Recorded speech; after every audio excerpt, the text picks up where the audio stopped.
আসসালামু আলাইকুম ওয়া রাহমাতুল্লাহি ওয়া বারাকাতুহু। প্রিয় দর্শক, এই মুহূর্তে কাছে দূরে বিশ্বজুড়ে যে যেখান থেকে আপনাদেরই প্রিয় চ্যানেল গ্রিন টিভির নিয়মিত অনন্য আয়োজন ড্রিমওয়ে হোল্ডিংস লিমিটেড নিবেদিত আলোর পথ অনুষ্ঠানে সংযুক্ত হয়েছেন, সবাইকে জানাচ্ছে অনেক মোবারকবাদ। আজকের যে বিষয় নিয়ে আমরা আলোচনা করব সেটা হলো সাহারির ফজিলত এবং এর শেষ সময়। মাহে রমাদানের প্রতিটা আমলই অনেক প্রিয়, তো তার মধ্যে বিশেষ সুন্নাহ প্রিয় আমল হলো সাহারি গ্রহণ করা। এ বিষয়ে আলোচনা উপস্থাপন করার জন্যে, আমাদের সাথে শেয়ার করার জন্যে, যার আলোচনা আমরা উপকৃত হই, মুগ্ধ হয়ে শুনতে থাকি, আপনাদের এই প্রিয় মিডিয়া ব্যক্তিত্ব হজরত মাওলানা সানাউল্লাহ জামালি হাফিজাহুল্লাহ তাআলা, মোহতারাম খতিব হজরত শাহনুরি রহমতুল্লাহ আলাইহি জামি মসজিদ। মোহতারামের সাথে পরিচিত হয়নি। আসসালামু আলাইকুম রহমতুল্লাহ। ওয়ালাইকুম আসসালাম ওয়া রাহমাতুল্লাহি ওয়া বারাকাতুহু। মোহতারাম স্বাগত জানাচ্ছি মূল্যবান সময় দেওয়ার জন্যে। আপনাকেও স্বাগত। জি, জাযাকাল্লাহ খাইরান। আজকের আমরা একটি লোভনীয় ইবাদত মাহে রমাদানের, বিশেষ করে 11 মাসও যারা রোজা রাখেন, সেটা হলো সাহারি। এই সাহারি সম্পর্কে আমরা আলোচনা শুনবো। আরেকটি গুরুত্বপূর্ণ বিষয় সেটা হলো এর সাথে আরেকটি অবিচ্ছেদ্য অংশ শেষ সময়টা নিয়ে। এই জন্য প্রথমে আপনার কাছে আমাদের জিজ্ঞাসা হলো, সাহারির খাওয়ার মূল উদ্দেশ্য ফজিলত কি? মেহেরবানি করে একটু বলবেন। মাশাআল্লাহ, বারাকাল্লাহ ফিক। চমৎকার প্রশ্ন। প্রথমেই আমি ধন্যবাদ জানাচ্ছি আজকের এই গ্রিন টিভি এবং আজকের এই আলোর পথ প্রোগ্রামে সংশ্লিষ্ট সকলকে ধন্যবাদ জানাচ্ছি আপনার মতো একজন বিজ্ঞ আলেমে দ্বীনের উপস্থাপনায় যুক্ত হতে পেরে। জাযাকাল্লাহ খাইরান। দ্বিতীয়ত আমাদের গুরুত্বপূর্ণ বিষয়টি হচ্ছে সাহারি নিয়ে। প্রশ্নটি হচ্ছে যে সাহারির খাওয়ার মূল উদ্দেশ্যটা কি, আবার এর ফজিলত কি? সাহারি, এখানে এই প্রশ্নের দুটি অংশ আছে, আপনি যে প্রশ্নটি করেছেন, এবং আমরা যারা রোজদার আমরা প্রত্যেকেই সাহারি গ্রহণ করছি, এই বিষয়টা আমাদের প্রত্যেকের জানা প্রয়োজন। তো এই প্রশ্নটির মধ্যে দুটি অংশ আছে, একটি হচ্ছে সাহারির উদ্দেশ্য কি এবং তার ফজিলত কি। উদ্দেশ্যটাও দুটি অ্যাঙ্গেল থেকে হবে, ফজিলতটাও দুটি অ্যাঙ্গেল থেকে হবে। উদ্দেশ্যটার দুটি অ্যাঙ্গেলের একটি হচ্ছে ইসলামের দৃষ্টিতে এটার উদ্দেশ্য কি, বাস্তবিক জীবনে এটার উদ্দেশ্য কি, এবং ফজিলতের ক্ষেত্রেও ইসলামের দৃষ্টিকোণ থেকে তার ফজিলত কি, বাস্তব জীবনে আমাদের ফজিলত কি, দুই অ্যাঙ্গেল থেকে বলা যায় এবং এটা আমাদের জানা উচিত। সাহারির উদ্দেশ্যের ক্ষেত্রে প্রথম উদ্দেশ্য হচ্ছে ইসলামের দৃষ্টিকোণ থেকে সুন্নাহ পালন করা। রাসূল আকরাম সাল্লাল্লাহু আলাইহি ওয়াসাল্লাম যিনি ইরশাদ করেছেন, হাদিস এসেছে বুখারীতে এবং মুসলিমে, যেটাকে মুত্তাফাকুন আলাইহি হাদিস বলে। আল্লাহ রাসূল সাল্লাল্লাহু আলাইহি ওয়াসাল্লাম বলেছেন, তাসাহহারু ফাইন্না ফিস সাহুরি বারাকা, তোমরা সাহারি গ্রহণ করো, কারণ নিশ্চয় সাহারির মধ্যে তোমাদের জন্য বারাকা রয়েছে। তাহলে বোঝা যাচ্ছে আমরা কেন সাহারি গ্রহণ করি। উদ্দেশ্য হচ্ছে নবীজির সুন্নাহ পালন, রাসূল আমাদেরকে নির্দেশ দিয়েছেন, এটা একটি উদ্দেশ্য। দ্বিতীয় আরেকটি উদ্দেশ্য হচ্ছে সাহারি খেলে রোজাটা খুব সুন্দরভাবে আমাদের রোজাটা আমরা রাখতে পারি, কষ্ট আমাদের কম হয়। এইটাও একটা অন্যতম উদ্দেশ্য রোজা রাখার। এই দুই অ্যাঙ্গেল থেকে গেল সাহারি খাওয়ার উদ্দেশ্য। এবার আসুন দ্বিতীয় অংশটিতে, সাহারি এই গ্রহণ করার পরে এটার ফাদিলাতটা কি। ফাদিলতটাও দুদিক থেকে। এক, রাসূল সাল্লাল্লাহু আলাইহি সাল্লাম বলেছেন যে তোমরা সাহারি গ্রহণ করো এবং এতে বারাকা রয়েছে, সুতরাং বরকত যেহেতু রয়েছে তাই আমরা সাহারি গ্রহণ করি এবং সাহারিতে বারাকা রয়েছে। দুনিয়ার জীবনেও আমরা বারাকা পাই, আখিরাতেও আমরা বারাকা পাই, এটা ইসলামী দৃষ্টিকোণ। আর দুনিয়ার জীবনে এটার ফজিলত রয়েছে। কীরকম? আপনি দেখবেন সায়েন্স অ্যান্ড টেকনোলজিতে যারা কাজ করছেন বা আধুনিক বিজ্ঞানকে যখন আমরা প্রশ্ন করেছি যে মুসলমানরা যে সিয়াম পালন করে এতে সাহারি খায়, এতে কি বেনিফিটস আছে, বিজ্ঞান কিন্তু খুব অকপটে স্বীকার করেছে যে সাহারিটা বিজ্ঞানসম্মত। কেউ যদি সাহারি গ্রহণ করে সারা দিন তার পরিপাকতন্ত্রটা সচল থাকে এবং কিডনির কার্যকরিতাটা এটাও সচল থাকে। তাহলে বোঝা যাচ্ছে বৈজ্ঞানিকভাবেও দুনিয়াবি ফজিলত রয়েছে সাহারি খাওয়ার মাধ্যমে। জি, জাযাকাল্লাহ খাইর। আরেকটি বিষয় মোহতারাম, কাগজে হার্ড কপিতে বিভিন্ন জায়গায় দেখা যায়, শোনাও যায় যে সেহরি, কোনটা সঠিক, সেহরি না সাহারি? আল্লাহ, চমৎকার প্রশ্ন। আসলে আমাদের লফজ উচ্চারণগত একটা ভুল উচ্চারণ হচ্ছে সেহেরি, বহুল ব্যবহৃত একটা ভুল শব্দ, অথচ এটার অর্থটা খুবই মারাত্মকভাবে জঘন্য। সেহরুন মানে হচ্ছে জাদু, জি। তাই না? আমরা তো জাদুটুনাও তো ইসলামে হারাম, তাহলে আমরা সেহর শব্দটা বলবো না, আমরা বলবো সাহারুন।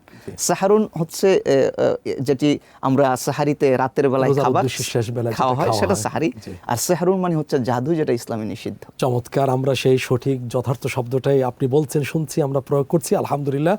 এরপরে দ্বিতীয় প্রশ্ন হচ্ছে, রাসূলুল্লাহ সাল্লাল্লাহু আলাইহি ওয়াসাল্লাম সাহারির জন্য কোন কোন দোয়া পড়ার নসিহা উপদেশ দিয়েছেন? চমৎকার প্রশ্ন, খুবই সুন্দর।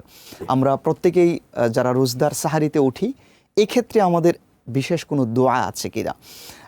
প্রথম কথা আমাদের মনে রাখতে হবে, রাসূল সাল্লাল্লাহু আলাইহি ওয়াসাল্লাম কোনো দোয়া, এই দোয়া পড়তে হবে এইভাবে আল্লাহ রাসূল সাল্লাল্লাহু আলাইহি ওয়াসাল্লাম আমাদেরকে নির্দেশিত করেননি। তবে কোরআনে কারীমের মধ্যে আল্লাহ পাক বলেছেন, ওয়াবিল আসহারি হুম ইয়াস্তাগফিরুন, যারা সাহারির সময় আল্লাহ পাকের কাছে ইস্তেগফার পাঠ করে। তার মানে কোরআনই আমাদেরকে ইশারা করছে সাহারিতে আমাদের কি আমল করতে হবে। সাহারির আমল হচ্ছে ইস্তেগফার। স্পেশাল যে দোয়াটি সেটি হচ্ছে ইস্তেগফার পড়তে হবে সাহারিতে। আমরা যারা সাহারিতে উঠব, আমাদের কাজ হচ্ছে আস্তাগফিরুল্লাহ, এই দোয়াটি বেশি পড়া। এবং যারা আরেকটু এটার সাথে অ্যাড করে আমরা পড়তে পারি, এটা আরও বেশি ভালো। আস্তাগফিরুল্লাহ রব্বি মিন কুল্লি যামবিন ওয়া আতুবু ইলাইক, এই পূর্ণ অংশটা পড়তে পারলে আরও বেশি সওয়াব পাওয়া যাবে এবং আল্লাহ তাআলার কাছ থেকে ক্ষমা আশা করা যায়। এবং এই সাহারিতে আমরা ইস্তেগফারের সাথে সাথে দুরূদ পড়তে পারি। এবং তৃতীয়ত যে কাজটি করতে পারি, এই সময় আল্লাহ দোয়া কবুল করেন, এজন্য নিজেদের জন্য ব্যক্তিগত হাওয়াইজের দোয়াগুলো আল্লাহ পাকের কাছে করতে পারি। এটি আমাদের জন্য সুন্নাহসম্মত আমল। মাশাআল্লাহ, কোরআনের দলিল দিয়ে আপনি আমাদেরকে অবগত করেছেন যে ইস্তিগফার এটাই হলো সেরা দোয়া। ক্ষমা পেলে তো সব পাওয়া যায়। রাইট, শুকরান। এরপরে আরেকটি গুরুত্বপূর্ণ আজকের প্রশ্নের বা বিষয়ের দ্বিতীয় অংশ, সেটা হলো সাহরির শেষ সময় কখন শুরু হয় এবং কখন শেষ হয়। চমৎকার যেই প্রশ্ন। বিষয় কিছু কিছু জায়গায় বিভ্রান্তি দেখা দেয়, বিভ্রান্তি ছড়ানো হয়। আশা করি আপনার কাছ থেকে আমরা এই বিষয়ে স্পষ্ট হব। জি, এটা আমাদের খুবই জরুরি জানা, কারণ আমরা প্রত্যেক রোজদার আমরা সাহারি খাচ্ছি এবং সাহারি খাওয়ারও একটা শুরু এবং শেষ লিমিটেশন আছে। হাদিস পর্যালোচনা করলে আমরা দেখতে পাই সাহারির সময়টা শুরু হয় হচ্ছে রাতের দ্বিতীয়ার্ধে, প্রথমার্ধে না, দ্বিতীয়ার্ধে থেকে সাহারির সময় শুরু হয় এবং এটার শেষ সময় এক কথায় সেটি হচ্ছে ফজরের ওয়াক্ত শুরু হওয়ার আগে। অর্থাৎ ফজরের ওয়াক্ত মানে যখন ফজরের আজান দেওয়া হয়, ওয়াক্ত হলেই তো আজানটা শুরু হয়। অর্থাৎ ফজরের ওয়াক্ত শুরু হওয়ার আগ পর্যন্ত সাহারির শেষ সময়। যেমন হাদিসের মধ্যে এসেছে, যেটি সম্ভবত সুনান আবি দাউদের মধ্যে হাদিসটি এসেছে, আল্লাহ রাসূল সাল্লাল্লাহু আলাইহি ওয়াসাল্লাম বলেছেন, বেলাল নামাজের জন্য আজান দেয়, বেলাল আজান দেয় এবং তোমরা সাহারি গ্রহণ করো যতক্ষণ না পর্যন্ত ইবনু উম্মে মাকতুম আজান না দিচ্ছে। আব্দুল্লাহ ইবনে উম্মে মাকতুম। না, তো এই যে আব্দুল্লাহ ইবনে উম্মে মাকতুম যতক্ষণ আজান না দিচ্ছে ততক্ষণ পর্যন্ত তোমরা সাহারি গ্রহণ করো। তাহলে রাসূলের এই ভাষায় বোঝা যাচ্ছে the ending time of sahari. সাহারির লাস্ট টাইমটা হচ্ছে ফজরের ওয়াক্ত শুরু হওয়ার আগ পর্যন্ত। শুরুটা আমরা জানবো বিরতি থেকে ফিরে এসে, যেহেতু গুরুত্বপূর্ণ, সময় নিয়ে শুনতে হবে। প্রিয় দর্শক, আপনারা তন্ময় হয়ে শুনছেন বরকত, কিন্তু শুরুটা কখন, শেষ কখন? আশা করি আজকের আলোচনার পর থেকে ভিতরে আর কোনো বিভ্রান্তি থাকবে না। তবে এখন নয়, বিরতি থেকে ফিরে এসে, ততক্ষণ আমাদের সাথেই থাকুন।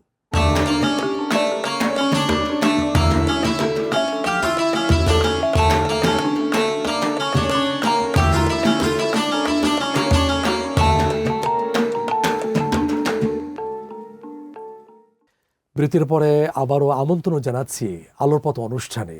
আলোচনা পেশ করছেন হযরত মাওলানা সানাউল্লাহ জামালি হাফিজাহুল্লাহ তাআলা। সঙ্গে আছি আমি মোহাম্মদ মুস্তফা জামান। আজকের আলোচনার বিষয় হলো সাহরির ফজিলত এবং এর শেষ সময়। আমরা আলোচনায় ছিলাম শেষ সময়টা কখন। চমৎকারভাবে হাদিস থেকে দলিল দিয়ে আমাদের সামনে বিষয়টা স্পষ্ট করেছেন। এবার জানবো শুরু সময়টা কখন। জি মোহতারাম, শুরু সময়টা আলোচনা শুরু করেছিলেন। জি, আমাদের আলোচনার এই জায়গায় বিষয় ছিল সাহারির শুরু এবং শেষ সময়টা। আমরা জেনেছি যে হাদিসের মাধ্যমে যে সাহারির শুরুটা হচ্ছে রাতের দ্বিতীয়ার্ধে থেকে সাহারির সময়টা শুরু হয়, কিন্তু সাহারির সময় শেষ কখন হচ্ছে এ নিয়ে বিভ্রান্ত ছড়ানো হচ্ছে আমাদের দেশে এবং উম্মার কাছে। অনেক মানুষ বলছে যে আপনি আজান হোক তাতে আপত্তি নাই, আজান শেষ হোক তাতেও সমস্যা নাই, আপনি আজানের পর পর্যন্ত সাহারি খেতে পারবেন। এটা নিঃসন্দেহে একটি ভুল মাসআলা এবং আমি মনে করি যে আমল ত্রুটিযুক্ত হওয়ার পেছনে এটি আমাদের কাজ করছে। কারণ আল্লাহ রাসূল যে জায়গায় বলেছেন সাল্লাল্লাহু আলাইহি সাল্লাম, রাসূল সাল্লাল্লাহু আলাইহি সাল্লাম যে জায়গায় বলেছেন যখন আজান হচ্ছে, সময় যখন ওয়াক্ত যখন শুরু হচ্ছে তার আগ পর্যন্ত, অর্থাৎ ইলা দিয়ে যখন একটা আরবিতে কায়দা আছে গায়া মুগায়া, অর্থাৎ গায়া মুগায়ার লাস্ট সীমাটা ধরতে হয়, এর পরের অংশতে ঢুকতে হয় না। এটা যদি হারাম পর্যায়ে হয় তাহলে লাস্ট পর্যন্ত সীমা এসে আটকে যেতে হবে, আর এটা যদি হালাল পদ্ধতি হয় তাহলে বাহিরে যাওয়া যায়, হারাম হলে যাওয়া যায় না। যেমন ধরুন আমরা অজু করি, অজুতে মোকায়া কোথায়, কোনু পর্যন্ত হচ্ছে হাত ধুইতে হবে, তাই না? আমি অজু করলাম কোনু পর্যন্ত, তাহলে এই যে কোনু পর্যন্ত মাত্রা, এর পরে যদি কেউ পানি দেয় কোনুর পরে, তাহলে কি তার অজুটা হবে না? অজু হবে, কারণ এটা জায়েজ পর্যায়ে। ওই জায়গায় পানি পৌঁছলে এটা হারাম হওয়ার কোনো মাসআলা সেখানে নাই, ওখানে জায়েজ পর্যায়ে রয়েছে। কিন্তু আল্লাহ পাক যখন বলেছেন রোজার ক্ষেত্রে এই জায়গায় এসে রোজা শেষ করতে হবে, এবং রাসূল যখন বলেছেন যে এই জায়গায় এসে সাহারি শেষ করতে হবে, এরপরের জিনিসটা ওইটার সাথে যায় না, বিপরীত পর্যায়ে। সুতরাং ওইটাতে আমরা ঢুকতে পারি না। কোনুন মাসালায় যেরকম সামনে পানি দিলে আপত্তি নেই, কিন্তু এই জায়গায় সীমা ক্রস করলে আপত্তি রয়েছে। তাছাড়া তো হাদিসে আসছে মুহতারাম লা ইয়াগুররান্নাকুম, না, এই যে আব্দুল্লাহ ইবনে মাকতুম রাদিয়াল্লাহু তাআলা আযান তোমাদের ধোঁকায় যাতে ফেলে না, ফেলে না উনি দেয়। তো তাহাজ্জুদের আযান দিতেন, জি। আর উনি দিতেন ফজরের আযান। সুবহে সাদেক তো হয়ে গেলে তো আর খাওয়ার সেখানে সুযোগ থাকে সুযোগ না, থাকে না। রোজার সময় সীমা শুরু হয়ে যাচ্ছে। সুযোগ হয়েছে, চমৎকার যেহেতু বলছেন, তখন জি। আজান হতো দুটি, তাহাজ্জুদের এবং ফজরের ওয়াক্ত। এখনো আছে হারাম জি, এই আজানটা তো চলে ওই আসছে। আজানটা তো আমাদেরকে বাংলাদেশে হচ্ছে না। হ্যাঁ, সুতরাং আমাদের আজানটা হচ্ছে ফজরের ওয়াক্ত শুরু হওয়ার পর। আচ্ছা, আমাদের তো সুযোগ নেই, যেহেতু হানাফি মাযহাবে ফরজ নামাজ ছাড়া নফলের জন্য ডাকাডাকি তো মাকরুহ তাহরিমি আপনারা বলছেন, এটা জি জি হ্যাঁ, জি, সুযোগ নেই। জি। সুতরাং ওই যে ওয়াক্তটা শুরু হচ্ছে ফজরের ওয়াক্ত, তখন আমাদের আজান, এবং এই আজানের পরে আমরা কোনোভাবেই সাহারি খাওয়ার জন্য ক্রস করতে পারি না। চমৎকার বলছেন মাহতারাম, শুরু শেষটা চমৎকারভাবে আমরা জেনেছি। আল্লাহ আপনাকে এলেমে বারাকা দান করুন। এরপর আরেকটি বিষয়, সাহরি না খেলে রোজায় কি ধরনের ক্ষতি হতে পারে? কোনো চমৎকার। ক্ষতি হবে? জি, আমি এই প্রশ্নটা এক কথায় যদি বলা হয় জি। যে সাহারি না খেলে রোজায় কোনো ক্ষতি হবে কিনা, না, রোজায় কোনো প্রভাব না খেলে পড়বে না সাহারি যদি কেউ গ্রহণ না করে। তবে সুন্নাহ অনাদায়ের একটা প্রভাব সেখানে পড়বে। রাসূল সাল্লাল্লাহু আলাইহি সাল্লাম যেহেতু বলেছেন তাসাহহারু ফাইন্না ফিস সাহুরি বারাকা, তোমরা সাহারি গ্রহণ করো, সেখানে তোমাদের জন্য বারাকা রয়েছে। তো রাসূলের এই সুন্নাহটা, এটা আমরা যদি কেউ পালন না করি তাহলে সুন্নাহর একটা গ্যাপ তৈরি হচ্ছে। কিন্তু ফরজ এই রোজায় কোনো গ্যাপ তৈরি হবে না, সাথে আরেকটু গ্যাপ তৈরি হবে, সেটা হচ্ছে আমাদের শরীরে প্রভাব পড়বে। কেউ যদি সাহারি গ্রহণ না করে তাহলে তার ডিহাইড্রেশন হতে পারে, শরীর দুর্বলতা তৈরি হতে পারে, মাথা ব্যথার কারণ হতে পারে, পরিপাক তন্ত্রের কার্যকারিতা ক্ষমতায় দুর্বলতা আসার মাধ্যমে রোজা রাখার ক্ষেত্রে একটা ইফেক্ট তৈরি হতে পারে, যে কারণে রোজার মধ্যে একটা নোকসানিয়াত চলে আসতে পারে।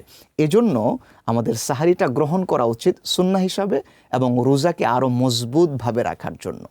জাযাকাল্লাহ খাইরান, সুন্দর করে আমাদের সামনে বলেছেন। এরপর আরেকটি গুরুত্বপূর্ণ প্রশ্ন হচ্ছে, সাহারি খাওয়ার সঙ্গে ইবাদত ও দোয়ার কোনো সম্পর্ক আছে কি?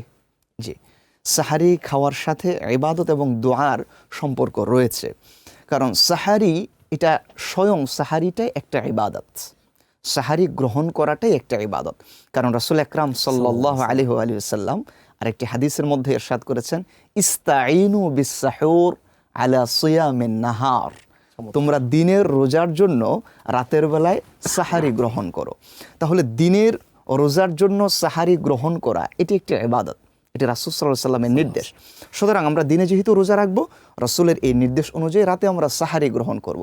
এটি একটি রাসূল সাল্লাল্লাহু আলাইহি ওয়াসাল্লামের নির্দেশ, যেহেতু এটি একটি ইবাদত, এজন্য বোঝাই যাচ্ছে যে সাহারি গ্রহণ করাটা এটা ইবাদতের সাথে সংশ্লিষ্ট। সুতরাং সাহারিটা এটা ইবাদতের একটি অংশ। আরেকটি পয়েন্ট আপনি বলেছিলেন, দ্বিতীয় একটি অংশ। দ্বিতীয় অংশটি কি জানি বললেন আপনি? কি ধরনের ক্ষতি হতে পারে? ও না, আপনি সাহারি দোয়ার কোনো সম্পর্ক আছে কি? দোয়ার কোনো সম্পর্ক আছে না। জি জি, এই একটি অংশ। তো সাহারিতে এক তো গেল সাহারি, এটি স্বয়ং একটি ইবাদত, এবং দোয়ার সম্পর্কটা আমরা ওই কোরআন কারীম থেকে বুঝতে পারি। আল্লাহ পাক সাহারিতে যারা উঠেন, ওই টাইমে যারা ইবাদত করেন, তারা কি ধরনের দোয়া পড়েন আল্লাহ পাক নিজেই বলেছেন, ওয়াবিল আসহারি হুম ইয়াস্তাগফিরুন, যারা সাহারিতে উঠে তারা আল্লাহ তাআলার কাছে ইস্তেগফারের দোয়া পড়ে। এজন্য আমরা সাহারিতে দোয়া পড়ব হচ্ছে ইস্তেগফার, আস্তাগফিরুল্লাহ আস্তাগফিরুল্লাহ। আমরা যারা পারি পূর্ণটা পড়ব, আস্তাগফিরুল্লাহ রব্বি মিন কুল্লি যামবি ওয়া আতুবু ইলাইক। আরও আমরা বাড়িয়ে পড়তে পারি, লা হাওলা ওয়ালা কুওয়াতা ইল্লা বিল্লাহিল আলিয়্যিল আযীম। যারা আরবি জানেন না, আরবি ভীতি আছে, তারা যদি নিজের ভাষায় আল্লাহ অতীত তাআলার জীবনের কাছে কৃত গুনার কথা বলে যদি কান্নাকাটি করেন, ক্ষমা চান, অবশ্যই আল্লাহ তাহলে কি পাক, হবে? অবশ্যই আল্লাহ পাক সকল ভাষাভাষীর সৃষ্টিকর্তা, ভাষার যেরকম সৃষ্টিকর্তা, ভাষাভাষীদেরও সৃষ্টিকর্তা। ইখতিলাফ আলসিনাতিকুম। নাম ইখতিলাফি আলসিনাতিকুম ওয়া আলওয়ানিকুম, তোমাদের রং বৈচিত্র্য এবং ভাষা বৈচিত্র্যের রব তিনি সব ভাষা জানেন। এই ইস্তেগফারের বাংলাটা যদি আমরা পড়ি, হে রব, আমি আপনার কাছে ক্ষমা চাচ্ছি আমার কৃত প্রত্যেকটি গুনাহ থেকে, এবং আমি আপনার কাছে ফিরে আসতে চাই, তওবা করতে চাই, আর জীবনে এই গুনাহ কখনো না করার মাধ্যমে। এইভাবে যদি কেউ কায়ুমানো বাক্যে আল্লাহ পাকের কাছে ইস্তেগফার পাঠ করেন, বাংলায় পড়লেও রব শুনবেন, আর আরবিতে পড়লে সুন্নাটা আদায় হবে, সেটি অতিরিক্ত একটি ফাজিলাত। কিন্তু বাংলায় পড়লেও আল্লাহ পাক সেটি শুনবে, ইমানের হৃদয় একটা স্বাদ অনুভূত হবে হবে। ইনশাআল্লাহ। জি, জি। শুকরান, জাযাকাল্লাহ খাইরান। এরপরে আরেকটি বিষয়, যদিও বিষয়টা আমরা কিছুটা আলোচনা শুনেছি আপনার কাছ থেকে, আলাদাভাবে একটু জানতে চাই, সেটা হলো রোজাদারের জন্য সাহারি গ্রহণের স্বাস্থ্যগত মনোবল বৃদ্ধির প্রভাবটা কি, যদি একটু ছোট্ট করে বলতেন। সাহারির গ্রহণের মাধ্যমে রোজা রাখার ক্ষেত্রে মনোবল বৃদ্ধি হয়। এটি একটু গেল আমরা যে হাদিস বললাম, যে রাসূল সাল্লাল্লাহু আলাইহি ওয়াসাল্লাম নিজেই বলেছেন যে ইস্তাঈনু বিস-সাহুর আলা সিয়ামিন নাহার, দিনে রোজার জন্য রাতে সাহারি খাও, এটি রাসূলেরও নির্দেশ। আর এটি আমাদের শারীরিক মানসিকও একটা প্রভাব ফেলে। যেমন বিজ্ঞানও বলছে যে সাহারি খাওয়ার মাধ্যমে আমাদের পরিপাকতন্ত্রের কার্যক্ষমতা বাড়ে, আমাদের কিডনির কার্যক্ষমতা বাড়ে, আমাদেরকে শক্তি দেয় সাহারি খাওয়ার মাধ্যমে, এবং আমাদেরকে গ্লুকোজ সরবরাহ করে সাহারি খাওয়ার মাধ্যমে। সুতরাং শারীরিক অনেক বেনিফিটস আমরা পাই এই সাহারি খাওয়ার মাধ্যমে। মাশাআল্লাহ, জাযাকাল্লাহ খাইরান, চমৎকার করে বলেছেন। আবার দেখা হবে ইনশাআল্লাহ। মুহতারাম, সময় দিয়েছেন, বারাকাল্লাহু ফি ইলমিক, ইলমে আল্লাহ তাআলা বারাকাত দান করুন। আমিন ওয়া আইদান লাকা। শুকরান। প্রিয় দর্শক, আমরা চমৎকারভাবে আলোচনা শুনছিলাম সাহারির ফজিলত ও শেষ সময়। সাহারি এটা শুধু খাদ্য গ্রহণ নয়, এটা হচ্ছে রাসূলুল্লাহ সাল্লাল্লাহু আলাইহি ওয়াসাল্লামের অনুসৃত একটি লোভনীয় সুন্নত এবং বরকত লাভের উৎস এটা। পাশাপাশি রোজাদারদের একটা ঈমানি দায়িত্ব হলো ফজরের সময় শুরু হওয়ার ব্যাপারে সচেতন থাকা। আল্লাহ তাআলা আমাদেরকে সঠিক নিয়ম মেনে সাহারি গ্রহণ করে বরকত হাসিল করে সিয়াম সাধনা পালন করার তৌফিক দান করুন, এই প্রত্যাশা আজ এখানে শেষ করছি। আগামী কোনো পর্বে নতুন কোনো বিষয় আবার দেখা হবে। আসসালামু আলাইকুম ওয়া রাহমাতুল্লাহি ওয়া বারাকাতুহু।